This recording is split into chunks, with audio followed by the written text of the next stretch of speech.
चलो जल्दी से पढ़ते हैं 4 नंबर का टॉपिक, आयोडोफॉर्म रिएक्शन। टाइम ना वेस्ट करते हुए, क्योंकि कल ही एग्जाम में सुबह सुबह है ना, ध्यान से पढ़ रहे हैं अपन आयोडोफॉर्म टेस्ट। मुझे लगता है कि क्वेश्चन आने ही आना है, इसलिए ध्यान से समझना, इसलिए आधी रात को वीडियो बना रहा हूँ मैं ना। ध्यान से सुनो, आयोडोफॉर्म टेस्ट क्लोरोफॉर्म और ब्रोमोफॉर्म हो, किसी भी तरह का नाम आ जाए, होना चाहिए मिथाइल कीटोन। क्या होना चाहिए? Methyl ketone. CH3CO ग्रुप होना चाहिए, मस्ट रिक्वायरमेंट है इसकी, ठीक है। रिएजेंट कौन सा यूज करते हैं? NaOH। एक्स क्या हो सकता है? क्लोरीन, ब्रोमीन, आयोडीन हो सकता है, या फिर NaOH X2 यूज करते हैं, ठीक है।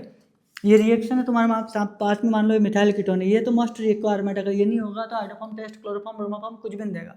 ये जब तुमको मिल जाए इसकी NaOI या फिर NaOH I2 से तुम्हारा रिएक्शन हो जाए, तुम कुछ मत करना, इसको काट देना, और इस जो मिथाइल था इस ग्रुप में CH3 लिख देना। क्या लिख देना? CH3 लिख देना।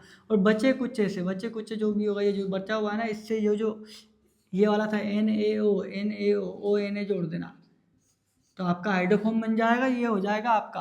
अभी आयोडोफॉर्म टेस्ट कौन देता है वो बता रहा हूँ, कौन नहीं देता वो बता रहा हूँ। तुम्हें पता होना चाहिए सबसे पहले क्या होना चाहिए, उसके पास मिथाइल कीटोन होना चाहिए। क्या होना चाहिए? मिथाइल कीटोन होना चाहिए। काम क्या क्या आता है ये आयोडोफॉर्म टेस्ट? काम में आता है अल्कोहल को भी डिस्टिंग्विश करता है, ऐसे अल्कोहल को जिसके पास मिथाइल कीटोन है, और ऐसे एल्डिहाइड या कीटोन जिनके पास में एक मिथाइल ग्रुप जुड़ा हुआ है, जैसे कौन? CH3COCH3। अब इसके पास दोनों तरफ मिथाइल कीटोन है, COCH3, ये भी टेस्ट दे देगा। CH3CHO अपना एल्डिहाइड, इसके पास भी अपना ये मिथाइल कीटोन ग्रुप है, तो ये भी टेस्ट दे देगा।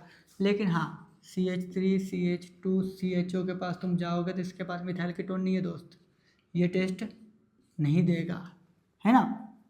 तो हमें मिथाइल कीटोन ढूंढना है। क्या ढूंढना है? Methyl ketone. C double bond O से जुड़ा हुआ CH3 चाहिए ही चाहिए आयोडोफॉर्म, क्लोरोफॉर्म, ब्रोमोफॉर्म टेस्ट के लिए। पूरी तरीके से मेरी बात को ध्यान से समझना, बहुत ही क्रूशियल टॉपिक है ना। पूरी तरीके से समझ गए। येलो पीपीटी देता है। अब अल्कोहल, कौन से अल्कोहल? अल्कोहल का ऑक्सीडेशन कराओ तुम, प्राइमरी अल्कोहल का ऑक्सीडेशन करा दो भैया, PCC CrO3 से किसी से भी करवाओ, तो तुम्हें CH3CHO मिल जाता है, ये एल्डिहाइड मिल जाएगा, तो ये वाला टेस्ट दे देगा, ठीक है। अगर तुम 2 डिग्री अल्कोहल से कराओगे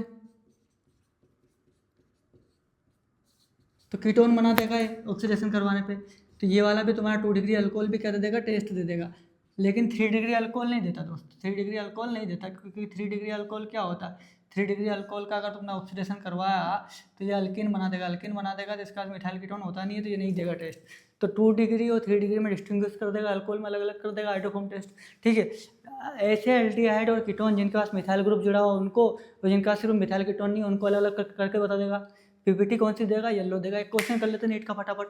आयोडोफॉर्म टेस्ट कौन कौन देगा? इथेनॉल का स्ट्रक्चर बनाओ, CH3 C double bond OH, ठीक है। तो ये अपना CH3CO ग्रुप है, तो दे देगा, है ना। उसके बाद में आया था 3 पेंटेनॉन, CH3 CH2C 5 कार्बन, यहाँ पे CH3, यहाँ पे भी हाइड्रोजन लगा देता हूँ, यहाँ पे हाइड्रोजन लगा देता हूँ, यहाँ पे बीच में कीटोन ग्रुप। अब इस ग्रुप के पास देखो तो यहाँ पे भी CH2 जुड़ा हुआ है, यहाँ पे भी CH2। CO से डायरेक्टली CH3 नहीं जुड़ा हुआ, मतलब कि वो आयोडोफॉर्म टेस्ट नहीं देगा। आपका आंसर ये हो गया। 2 और बता देता हूँ। इथेनॉल इसका ऑक्सीडेशन करवा दो, तो क्या मिल जाएगा तुमको? एल्डिहाइड मिल जाएगा, मतलब मिथाइल कीटोन ग्रुप मिल जाएगा, मतलब ये टेस्ट दे देगा। ऐसे अल्कोहल जो मिथाइल कीटोन दे देते हैं ऑक्सीडेशन पे, वो भी क्या करते हैं? टेस्ट दे देते हैं आयोडोफॉर्म, ठीक है। अब 2 पेंटेनॉन भी देख लो भैया, 1 2 3 4 5, ये अब ये वाला कार्बन पे CH3 लगा हुआ मिल जाएगा, उधर नहीं मिलेगा, इसलिए ये भी दे देगा, वो वाला नहीं देगा। ये क्वेश्चन एग्जाम में आ सकता है, बहुत ध्यान से करना। मिथाइल कीटोन होना चाहिए, बेसिक बातें, जो छोटी छोटी बातें उनको ध्यान में रखना, और 4 नंबर पा लेना। बाय।